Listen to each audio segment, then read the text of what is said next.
Weh, ada motor baru akan baru masuk. Benelli TRK 702X. Nah, di bawah M-Force Bike.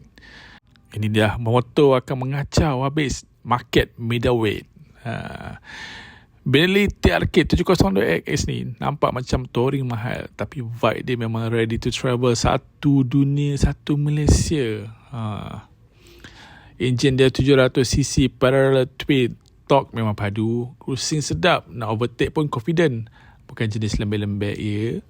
Tapi paling wing split seat dia. Ada 2 seat kat situ, tapi dia splitkan benda tu. Besar, tebal, empuk, penutup.